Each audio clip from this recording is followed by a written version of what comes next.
राजा के पीछे लग जाते, उसका ऑपरेशन करने में लग जाते। ऐसे ही एक गीत हिट हो गया जो फिल्मी दुनिया वालों ने गाया था, और उस समय आधार बाबा की एक कथा चल रही थी। ये जो चटकुला गाया है सम्राट गुरुदेव ब्रजेश कुमार जी ने, वो मैं बताने जा रहा हूँ। तो एक लड़की पहुंच गई आधार बाबा की कथा में और माइक लेके और गाने लगी, वही गीत फिल्मी वाला अपनी तर्ज में गाने लगी। अरे पर्दा हटाए ले मैया मुखा दिखला है नहीं माइक की आवाज बढ़ाओ। अरे पर्दा हटाए ले मैया मुखा दिखला है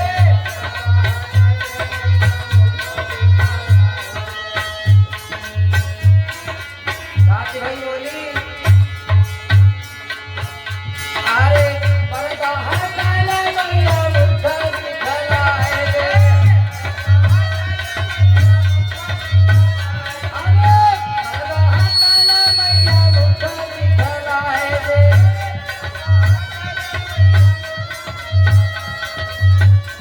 आज ये गीत जब आधार बाबा ने सुना तो सोचा मन में हम भी गाएंगे। कीचक वध की कथा कही रात में, और वही गीत ध्यान में आ गया और गाने लगे अपनी तर्ज में। और तू जल्दी पर्दा हटाए ले,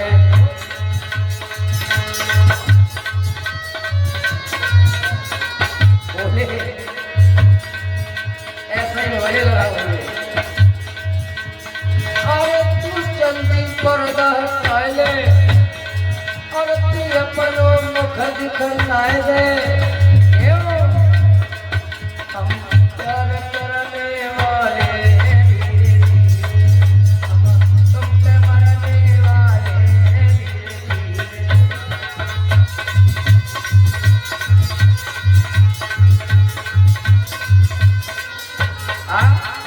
यही गीत सुन लिया स्वर्गीय ब्रजेश कुमार शास्त्री जी ने। उन्होंने कहा हम क्यों पीछे रह जाए, सो अच्छा चल रहा हो भाई NM हाईवे पे। और उन्होंने ततरई गाय को खींचो और गुरुदेव गाते हुए निकले कि पर्दा तो हटाए ले मेरी जान की, अरे मेरी गैया मुखला ना देखा।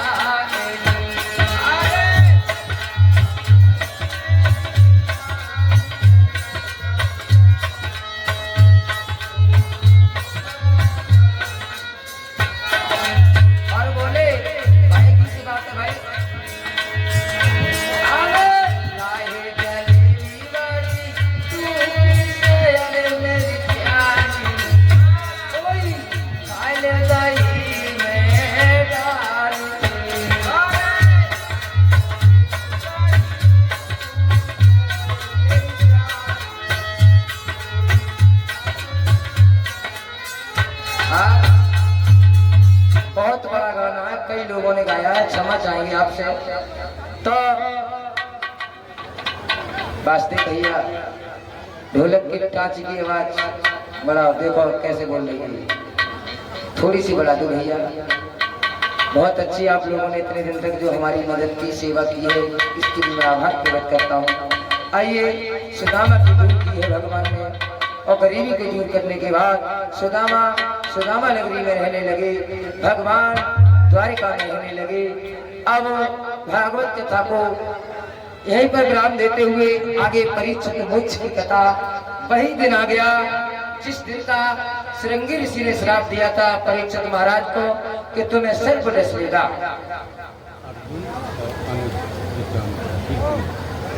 और ये अर्जुन अनुज इनकी तरफ से 51 रुपए मेरे करीब आए हैं।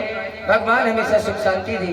और इन्होंने बताया कि कीर्तन कोई अच्छा सा अभी सुना दूंगा भैया थोड़ी देर में। अनिल तुम भूल जाओगे यार, फिर मैं क्या करता, कागज पे लिखवाओ। और आइए आगे ध्यान देते हैं। अनिल भैया और अर्जुन, बताओ हम भूले से भूले, तुम ना भूल तो बने। तो इनकी तरफ से कथा मैदान आया है। भगवान हमेशा सुख शांति रहे।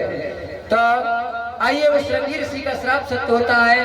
आज चलता है तक्षक परीक्षक को डसने के लिए। उधर परीक्षक के गुरु चले हैं अपने शिष्य परीक्षक को बचाने के लिए। तो दोनों की रास्ता में भेंट हो गई, और दोनों की रास्ता में जब भेंट हो गई, तक्षक पूछने लगा, बाबा जी कौन हो?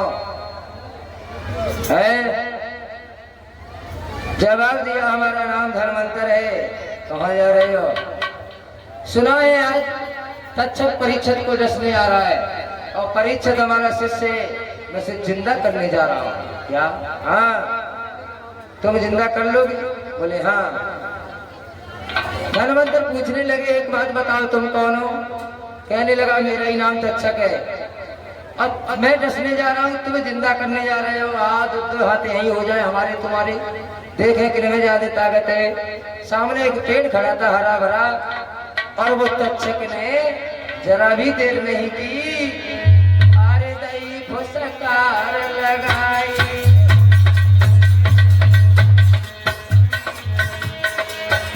तक्षक ने एक हरे भरे पेड़ के ऊपर अरे दई फुसकार लगाई, और न पेड़ जल जाओ भाई।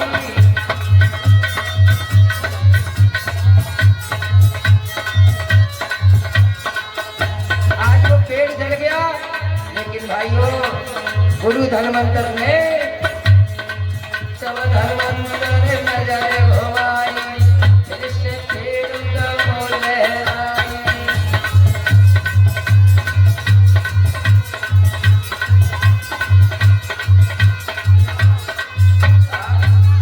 तक्षक ने नजर घुमाई, पेड़ जल गया। धर्मांतर ने जो नजर भर के देखा, पेड़ हरा भरा हो गया।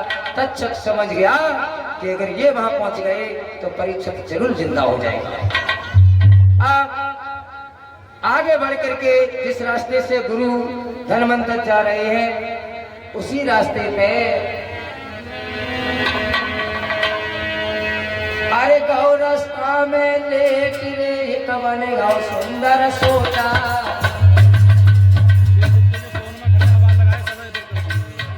और भैया जो इधर खड़े हैं वो जरा आगे आ जाए। मिश्रा जी कह रहे हैं जो हमारे भाई कोने पे खड़े हैं शांत की तरफ, मेरा निवेदन है, विनती है, आप लोग आगे आ जाओ। आएगा वो रास्ता में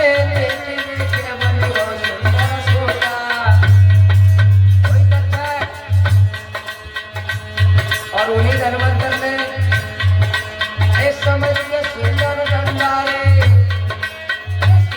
सुंदर डंडाले उठाया सोचा।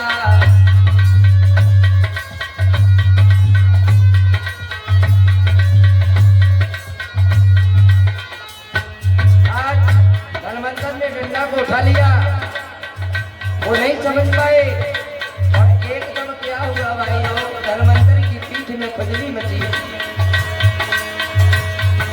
महाराज गुरु ने लो पीछे को गए, मोखा मार के भाई तक्षक ने लो तुमको खाए। भैया का तक्षक गया जुबन से फौरन बच गया।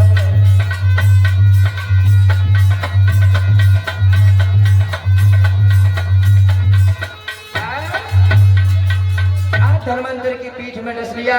धर्मांतर की नजर जहाँ पहुंच जाती थी वहां तक का जहर जल जाता था। पीठ में जब डसा तो जहर फैलने लगा। गुरुजी कहने लगे सभी शिष्यों से, हमें जमीन में गाड़ो और ढाक बजाओ। और ढाक बजने लगी कि मीठी बोली कोयल सुन गाऊंगा रे।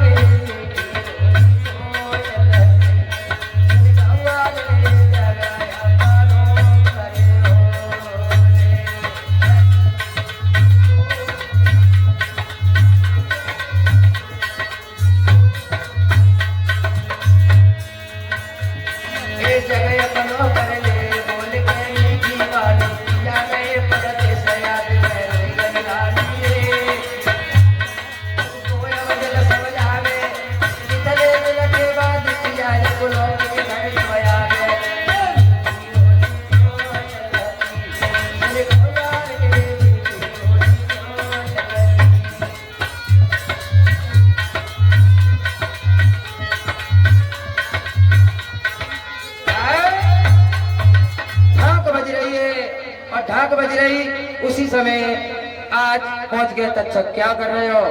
गुरुजी को जमीन में गाड़ दिया, उखाड़ो। मर तो नहीं गई। देखो आज गुरुजी को खाड़ा तो गुरुजी बोले अब नहीं बचेगी, एक काम करो चलाओ हमें काट के खा जाओ।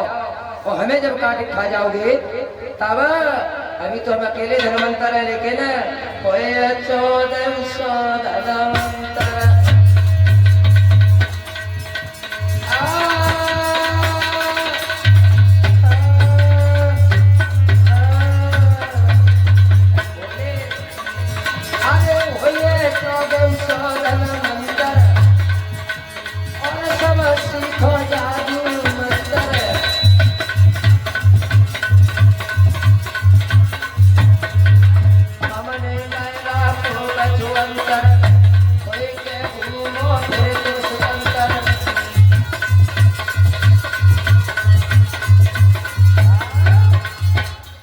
खा जाओ हमें।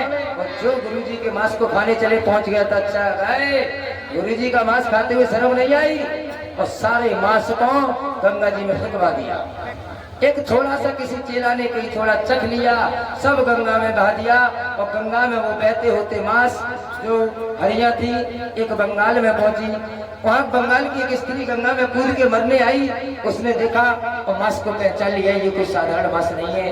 उस मांस को ले गई और जैसे ही खाया जादूगरनी बन गई बंगाल की स्त्री। और जादूगरनी बनने के बाद में अपने बंगाल में जादू सिखाने लगी। और जादू सीखने वाली महिलाएं कछु कुंवारी है कछु बियाही है, जादू नहीं सिखाती है। कोई बात नहीं, कोई बात नहीं, बैठ जाओ, कोई बात नहीं। और बात नहीं, आप लोग बैठ जाए। कछु कुंवारी है कछु बियाही है, जादू नहीं सिखाती है।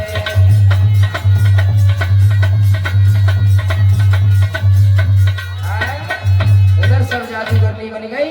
इधर महाराज परीक्षित के पास तक्षक पहुंच गए फूल में बैठ करके। कहाँ है महाराज परीक्षित? क्या करेंगे तो बस 15 मिनट में आरती करा देंगे। आरती कराना 15 मिनट में आरती। और अभी माता बहने बैठ जाए, सिर्फ 15 मिनट में आरती कराऊंगा। सिर्फ बैठ जाए माता बहने। आओ फूल हाथ में ली परीक्षित महाराज। परीक्षित जी कहाँ है? परीक्षित जी ये फूल उठाओ, जब हम बताए नाट से गंगा की तरफ मुँह करके खड़े हो जाओ। गंगा जी की तरफ मुँह करके खड़े हो जाओ। आज वही तक्षक पहुंचा परीक्षित के पास में फूल में। माता बहने 15 मिनट के लिए रुक जाए। सिर्फ अति संक्षेप में ये कथा कि ना कथा की भूल जाते जाते और यहाँ पहुंचा कालमयी पत्रिका। तक्षक के द्वारा देहांत हुआ वहाँ पर सम्राट परीक्षित का।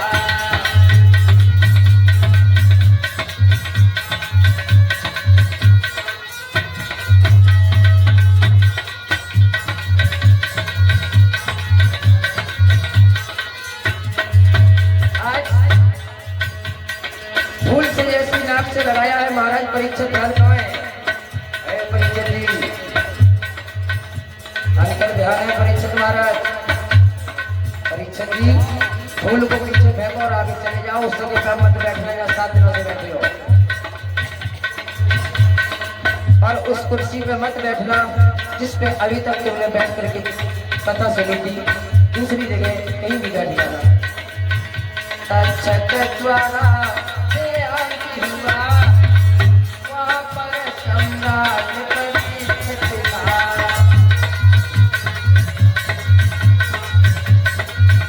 बैठ जाओ 5 मिनट के लिए माता बहनों।